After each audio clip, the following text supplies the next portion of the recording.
Next, we are going to discuss another important reaction, very important reaction. It is carbyl-amine reaction. Okay, carbyl-amine reaction, it is actually an identification test for a primary amine. Okay, so for this reaction, you have to write in your notebook the reaction in words as well as in chemical equation.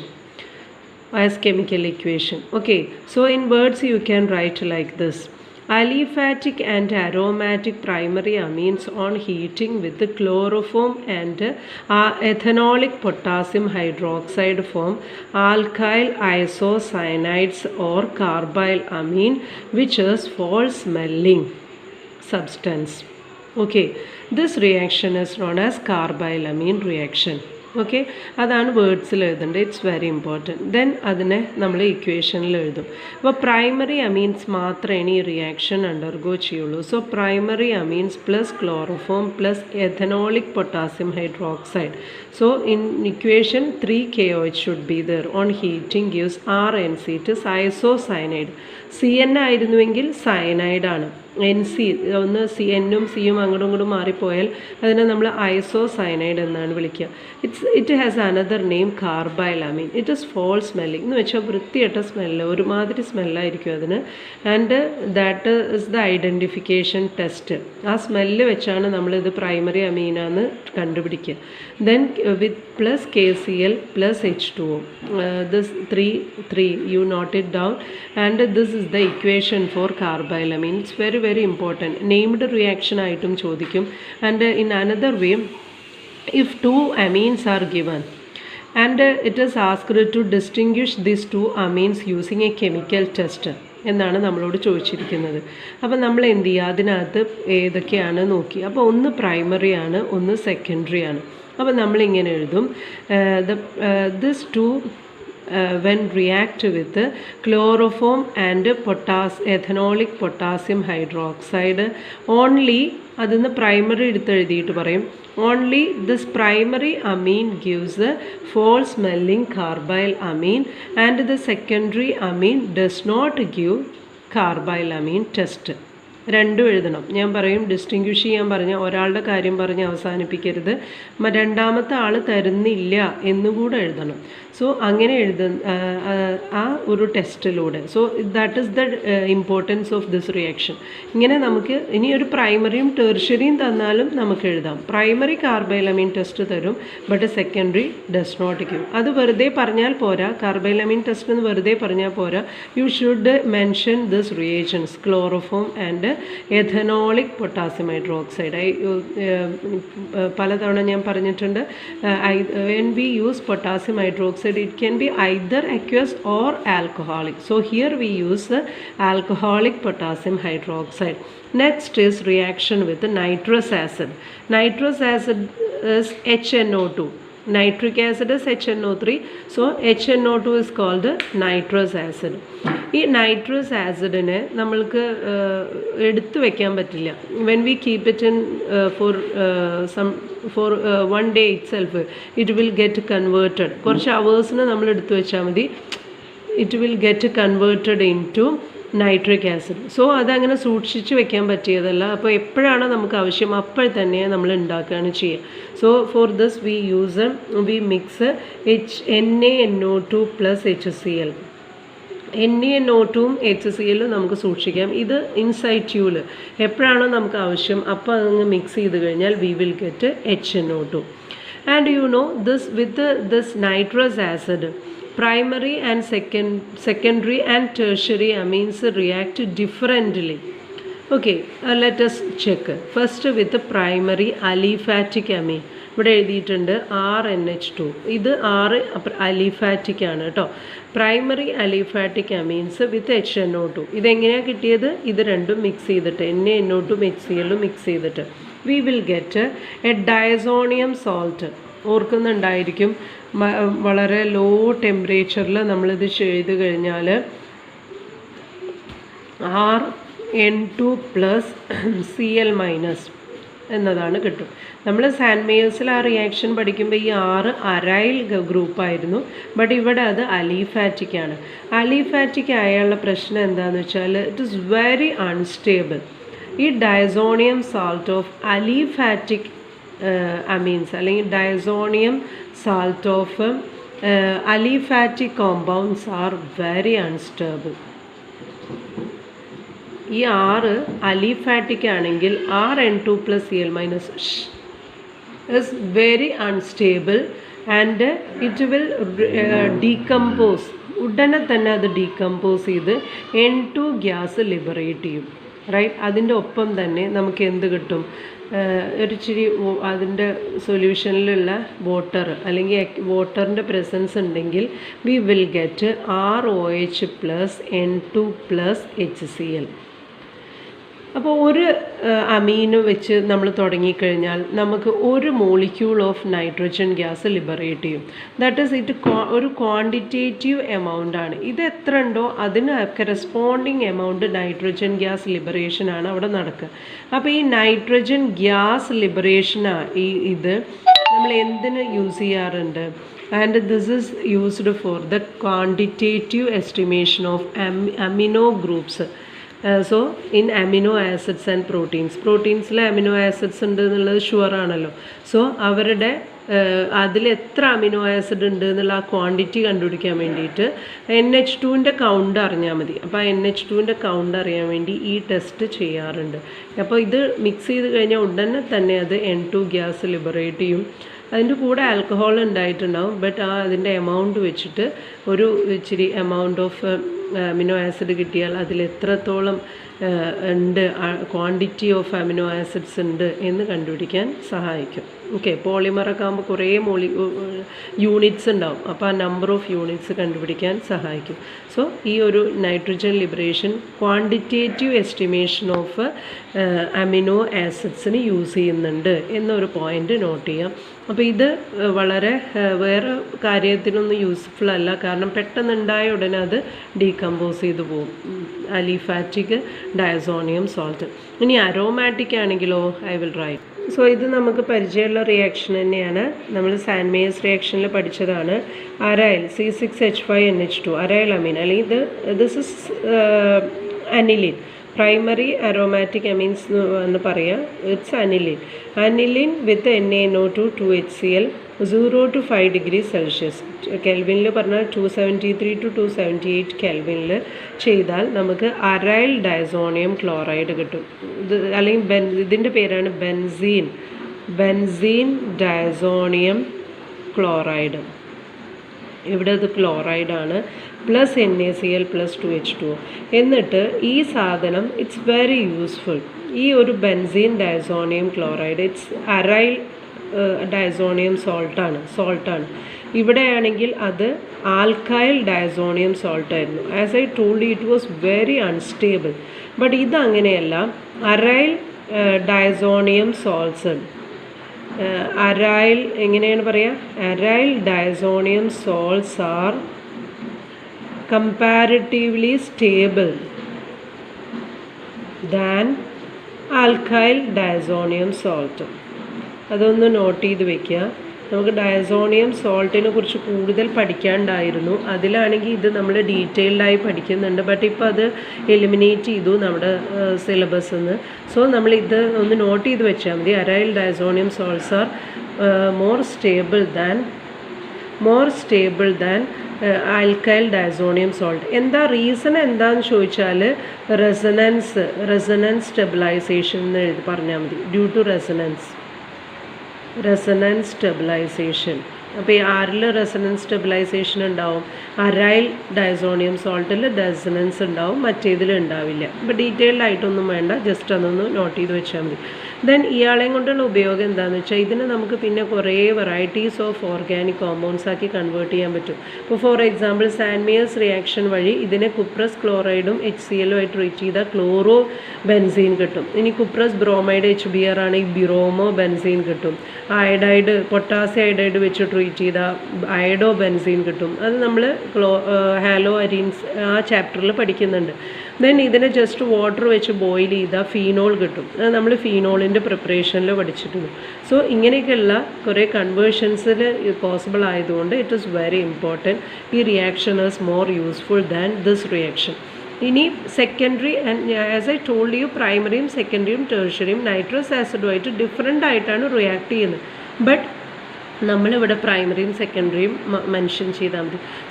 Primary മാത്രം mention ചെയ്തുള്ളൂ. Primary അലിഫാറ്റിക്കും primary അരോമാറ്റിക്കും.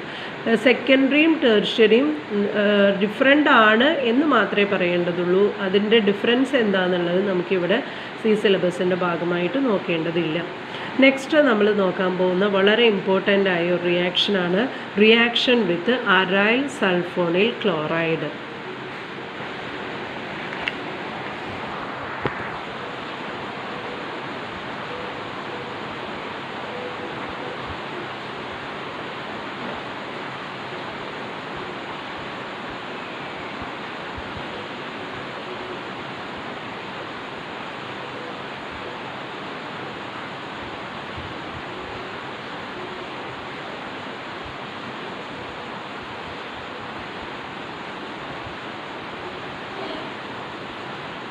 എത്ര പഠിച്ചു?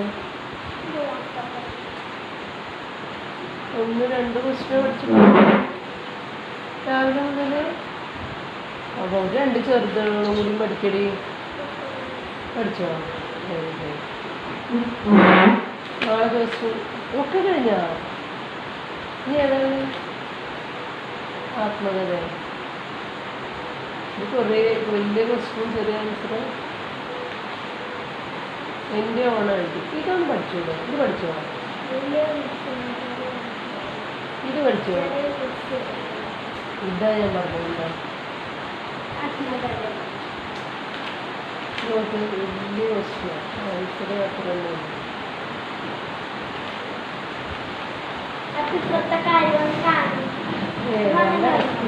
ഇതൊന്ന് പഠിച്ചോ? ഇത് എളുപ്പമല്ലോ. ഓണം വന്നാൽ എന്തൊക്കെ ചെയ്യും. നമുക്ക് ഇവിടുന്ന് ഉറക്കെ പറയല്ലോ കേട്ടോ. ഞാൻ ഷൂട്ട് ചെയ്തുകൊണ്ടിരിക്കും. ബെൻസീൻ സൾഫോണിൽ ക്ലോറൈഡ് കിടന്നോ പ്ലസ് NHC2H5.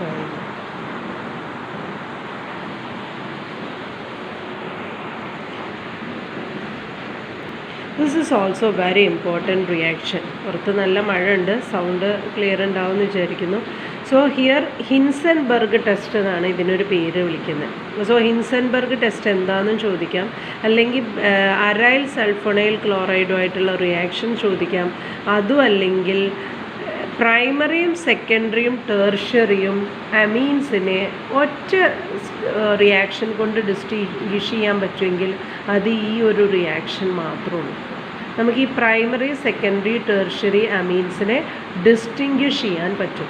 സോ കാർബൈൽ അമീൻ വഴി പ്രൈമറിയും സെക്കൻഡറിയും തന്നാൽ ഡിസ്റ്റിങ്വിഷ് ചെയ്യാം, പ്രൈമറിയും ടെർഷ്യറിയും തന്നാൽ ഡിസ്റ്റിങ്വിഷ് ചെയ്യാം. പക്ഷേ സെക്കൻഡറിയും ടെർഷ്യറിയും തന്നാൽ ഡിസ്റ്റിങ്വിഷ് ചെയ്യാൻ കാർബൈൽ അമീൻ ടെസ്റ്റ് പറ്റില്ലായിരുന്നു. അതുപോലെ ഇയാളെ കാര്യമാണെങ്കിലും നമ്മൾ കൂടുതൽ ഡിസ്കസ് ചെയ്യാതെ നിർത്തിവെച്ചു. അപ്പോൾ ഇനി നമ്മുടെ മുമ്പിൽ ഒരു പ്രൈമറിയും സെക്കൻഡറിയും ടെർഷ്യറിയും ഒരുമിച്ച് തന്നാൽ, ഇനി അതും അല്ലെങ്കിൽ ഒരു സെക്കൻഡറിയും ടെർഷ്യറിയും തന്നാൽ നമുക്ക് ഡിസ്റ്റിങ്വിഷ് ചെയ്യാൻ ബെസ്റ്റ് മെത്തേഡ് ഏതാണ്? ഹിൻസൻബർഗ് ടെസ്റ്റാണ്. അതെങ്ങനെയാണ് ഡിസ്റ്റിങ്വിഷ് ചെയ്യാൻ പറ്റുന്നതെന്ന് നോക്കാം.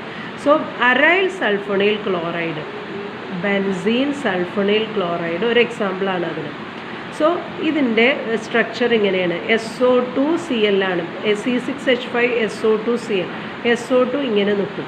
ദെൻ ഇത് and this we can compare with acylation. അപ്പോൾ അസൈലേഷനിൽ നടന്ന പോലെ ഇതിൻ്റെ CLഉം ഇതിൽ ഒരു Hഉം കൂടെ എലിമിനേറ്റ് ചെയ്ത് പോകും. എന്നിട്ട് ഇവർ തമ്മിൽ അങ്ങ് കണക്ഷൻ വരും. അപ്പോൾ അതെങ്ങനെ നമുക്ക് വരയ്ക്കാൻ പറ്റും? ബെൻസീൻ റിങ് ഇടുന്നു, then S double bond, then N ഒരു H അവിടെ തന്നെ ഉണ്ട്, C2H5. ഇനി ഇയാളുടെ പേരെന്താണെന്നറിയോ? ഇയാളുടെ പേര് ഇതേപോലെ ഈ ഭാഗത്തിനെ വിളിക്കുന്നതാണ് ബെൻസീൻ സൾഫോണമൈഡ്. മറ്റേതിൻ്റെ പോലെ തന്നെ അവിടെ കാർബോക്സിലിക് ആസിഡ് ആണെങ്കിൽ ഇത് സൾഫോണിക് ആസിഡ് ആയിരുന്നു. അതിലൊരു OHൻ്റെ കുറവാണ്, അവിടെ NH2 വന്നു. അപ്പോൾ ഇത് benzene sulphonic acid sulphonamide. So N ethyl, ഇതിൻ്റെ പേര് പ്രത്യേകം നോട്ട് ചെയ്തോളൂ, N-ഈഥൈൽ ബെൻസീൻ സൾഫോണമൈഡ്. കാര്യം മനസ്സിലായാൽ ഇത് വലിയ പേരാന്ന് പേടിക്കണ്ട. നേരത്തെ കണ്ട പോലെ SO2 ഇല്ലായിരുന്നുവെങ്കിൽ ഇത് ബെൻസോയിക് ആസിഡ് ആയിരുന്നു. അപ്പോൾ ഇത് ബെൻസീൻ സൾഫോണിക് ആസിഡ്, അതിൽ NH2 വന്ന ബെൻസീൻ സൾഫോണമൈഡ്, അവിടെ ഒരു C2H5 വന്ന N-ഈഥൈൽ ബെൻസീൻ സൾഫോണമൈഡ്. ഓക്കെ, ഇനി ഇതിൻ്റെ പ്രത്യേകത എന്താണെന്ന് വെച്ചാൽ ഇവിടെ ഒരു ഹൈഡ്രജൻ ഉണ്ട്. ഈ ഹൈഡ്രജനെ നോക്കിയേ, this hydrogen is close to SO2 group. It is highly electron withdrawing. This SO2 group is electron withdrawing group. Okay, so because of this electron withdrawing, അപ്പോൾ ഈ SO2 എന്ന് പറയുന്ന ഈ ഗ്രൂപ്പ് സൾഫോണിൽ ഗ്രൂപ്പ് താഴെഴുതാം. സൾഫോണിൽ ഗ്രൂപ്പ്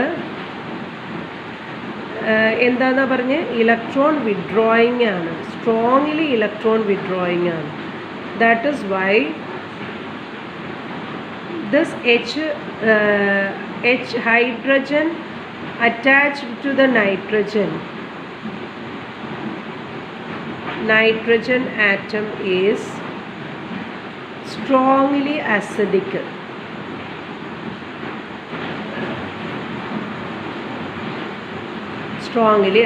ഏത് hydrogen? ഈ ബോക്സിലിട്ട hydrogen.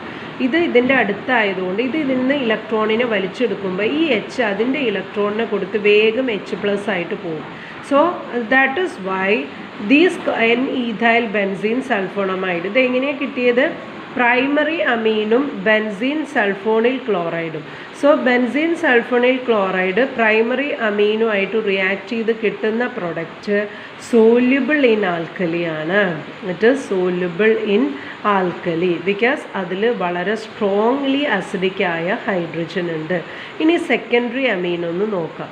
അപ്പോൾ അതിൻ്റെ കാര്യം, അത് അസിഡിക് ആണോ അല്ലയോ എന്നൊക്കെ നോക്കാം. ഓക്കെ, ഇതൊരു സെക്കൻഡറി അമീനാണ്. NH ഒരു ഹൈഡ്രജനുള്ളൂ. അത് ബെൻസീൻ സൾഫോണിൽ ക്ലോറൈഡുമായിട്ട് റിയാക്ട് ചെയ്താൽ ഉള്ള ഹൈഡ്രജനും Cl-ഉം കൂടെ പോകും. ഇനി അതിൻ്റെ മുകളിൽ എന്തില്ല? ഹൈഡ്രജൻ ഒന്നുമില്ല. ആൻഡ് കിട്ടുന്ന പ്രൊഡക്റ്റ് ഇത് പോയി കഴിഞ്ഞ് ഈ S നേരെ നൈട്രജനുമായിട്ട് കണക്റ്റ് ആവും. ദെൻ നൈട്രജൻ്റെ മുകളിൽ ഹൈഡ്രജൻ ഇല്ല, മറിച്ച് 2 ഈഥൈൽ ഗ്രൂപ്പ്. അപ്പോൾ ഇതിൻ്റെ പേര് NN diethyl benzene sulphonamide plus HCl ഉണ്ടാവും. സോ ഇവിടെ എന്തില്ല? ഈ നൈട്രജൻ, ഈ സ്ട്രോങ്ലി അസിഡിക്കായ സൾഫോണിൻ്റെ അഡ്ജസൻറ്റ് നൈട്രജൻ്റെ മുകളിൽ ഹൈഡ്രജൻ ഇല്ല. So there is no acidic hydrogen. So this compound is insoluble in alkali. ഇയാൾ എന്താണ്? ഇൻസോല്യുബിൾ ഇൻ ആൽക്കലി ആണ്. ആര്? diethyl benzene sulfonamide. So that we can conclude for this case that ഒരു primary അമീനും benzene sulphonyl ക്ലോറൈഡും react ചെയ്താൽ കിട്ടുന്ന product strongly acidic ആണ്. So it is soluble in alkali. അതിന് പൊട്ടാസ്യം ഹൈഡ്രോക്സൈഡിൽ സോല്യുബിൾ ആവും.